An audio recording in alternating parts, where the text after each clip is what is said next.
बिल्कुल आज गर्मा गर्मी चला पूरे सदन में। सत्ता पक्ष विपक्ष सभी विधायकों ने काफ़ी हो हल्ला किया। सत्ता पक्ष ने केंद्र की सरकार की नीतियों के खिलाफ जाकर, तो विपक्ष ने राज्य सरकार की नीतियों के खिलाफ जाकर आज सदन में प्रदर्शन किया, जिसके कारण अंततः सदन चला नहीं आई ठीक से। और मूलतः जो बातें सामने आई, सूर्या हंसदा इनकाउंटर की सीबीआई जांच की मांग सामने आई और उस पर हम लोग भी अड़िग हैं कि जांच सीबीआई के माध्यम के से ही हो।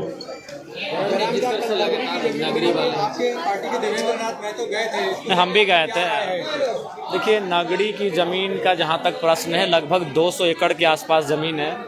वह ज़मीन पूरी तरह से समतल है, वह ज़मीन उपजाऊ है, और अगर उस ज़मीन का अधिग्रहण नहीं किया है, उचित मुआवजा नहीं दिया है, उसके बाद भी अगर आप कोई कार्य कर रही, तो ये गुरुजी के सपनों पर आघात है। झारखंड की जो आधार है, जल जमीन जंगल, उस आधार पर आघात है कि आप यहाँ के जंगल को नहीं बचा पा रहे, यहाँ की ज़मीन को नहीं बचा पा रहे। देखिए, योजना परियोजना का कोई विरोधी नहीं है। रिम्स 2 आज इस राज्य की ज़रूरत है, रिम्स 3 रिम्स 5 आज राज्य की ज़रूरत है, लेकिन सवाल है ज़मीन जबरन ना लिया जाए। ज़मीन का अधिग्रहण सिस्टमेटिक तरीके से हो, जो भूमि अधिग्रहण अधिनियम 2013 का कानून कहता है, जो LAR पॉलिसी के तहत जो सुविधाएं होनी चाहिए, उन सुविधाओं के साथ भूमि का अधिग्रहण करे। कोई विरोध क्यों करेगा? हंसते हुए कोई ज़मीन देगा, लेकिन अब औने पौने दाम में आप बोलेंगे कि आज हमने 50 साल पहले अधिग्रहण कर लिया है, 30 रुपया 40 रुपया डिसमिल में। तो ये बहुत सारी चीज़ें ऐसी आती हैं जो कि तार्किक नहीं है। तो उस हिसाब से अगर सरकार के पास दस्तावेज हैं अधिग्रहण का, तो दस्तावेज को कोर्ट के माध्यम से या फिर किसी माध्यम से वो प्रस्तुत करें और दस्तावेज को दिखाएं कि जब अधिग्रहण किया जा रहा था, रेतों का हस्ताक्षर है कि नहीं, उनका किसी प्रकार की रजामंदी या सहमति है कि नहीं। तो दस्तावेज लेकर बात करनी चाहिए, बहस करनी चाहिए, और जो भी नगरी के जो ग्रामीण हैं उनके 5, 7 या 9 प्रतिनिधि मंडल को सरकार को बुलाना चाहिए और बैठ के बात करनी चाहिए। इरफान अंसारी लगातार अभी भी कह रहे हैं कि रिम्स 2 नहीं बने, नहीं वहाँ नहीं बने रिम्स 2 अगर इरफान अंसारी जी बनाना चाहते हैं तो हम लोग थोड़ी विरोधी हैं। हर प्रत्येक दिन हम लोग को अभी 10 से 15 बीमारियों का समस्या सुनना पड़ता है।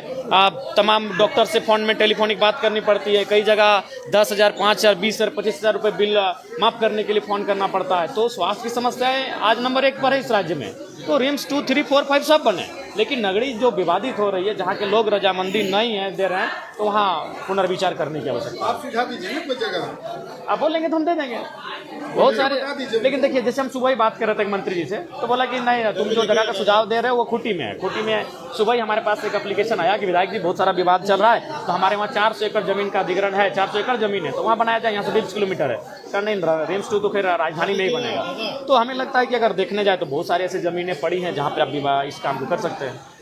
दादा 1938 का टी शर्ट पहन के आए, काफी लंबे समय के बाद जो 1932 की तस्वीर विधानसभा में। देखिए, इस बार हमको लगा कि बोलने का, देखिए सबसे पहला बात है कि आप जब सदन में आते हैं तो कई तरीके से आप अपने आवाज़ को रखते हैं, या तो बोल के रखते हैं, या तो लिख के रखते हैं, या तो सांकेतिक रखते हैं, या तो शब्दों से रखते हैं। तो इस बार हमें लगा कि शायद इस बार बोलने का अवसर नहीं मिलेगा। सदन बाधित होने का संभावना पहले से था, और मात्र 2 दिन का सत्र बचा, जिसमें एक दिन तो गैर सरकारी संकल्प चला जाएगा, एक दिन बचा है। तो एक दिन में हम स्थान नीति पे बहस करें, नियोजन नीति पे करें, विस्थापन नीति पे करें, कृषि नीति पे करें, या किस विषय पे बहस करें, वो मैंने कम समय बचा है। तो इसलिए मैंने कहा कि कभी कभी शब्दों से, कभी कभी लेखों से, कभी कभी लेखन से भी अपने संदेश को बताना चाहिए। इसलिए आज पूरे सदन में मैं 1932 खतियान ये टी शर्ट पहनकर था।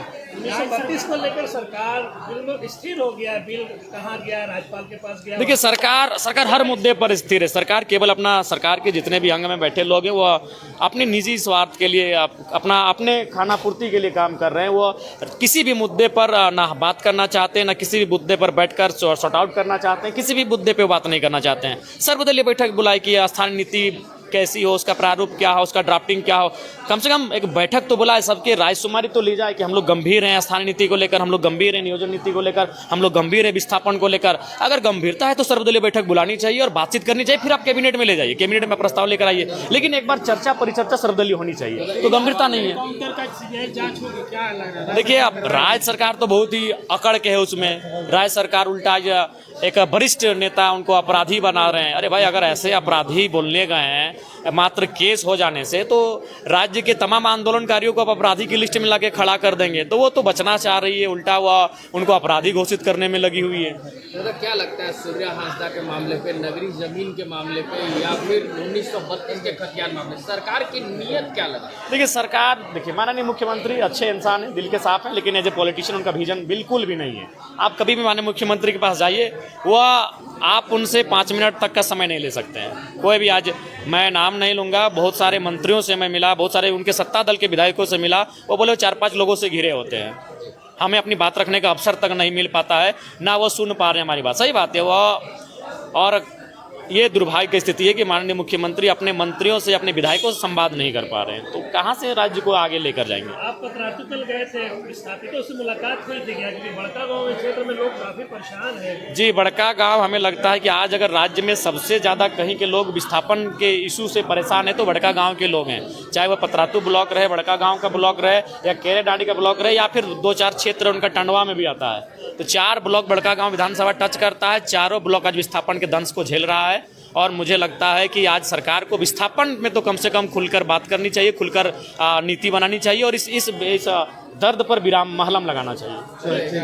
जेल के मेजरी ने कहा है कि इरफान अंसारी को घर में घुस के मारेंगे अगर हमारे लोगों को धमकाइएगा, तो क्या कहेंगे? देखिए, अगर ऐसा आवेश में कहा है तो उसके लिए हम लोग खेद प्रकट करते हैं कि आवेश में वो माननीय मंत्री हैं, और अगर आवेश में ऐसा, चूँकि होता है जनरली जो लोग आंदोलन से जुड़े होते हैं, कभी कभी कुछ शब्द ऐसे आते हैं जो थोड़ा सा लगते हैं, लेकिन वो केवल उस परिस्थिति की देन है, ऐसा नहीं कि उनके बारे में किसी का वैसा भाव है।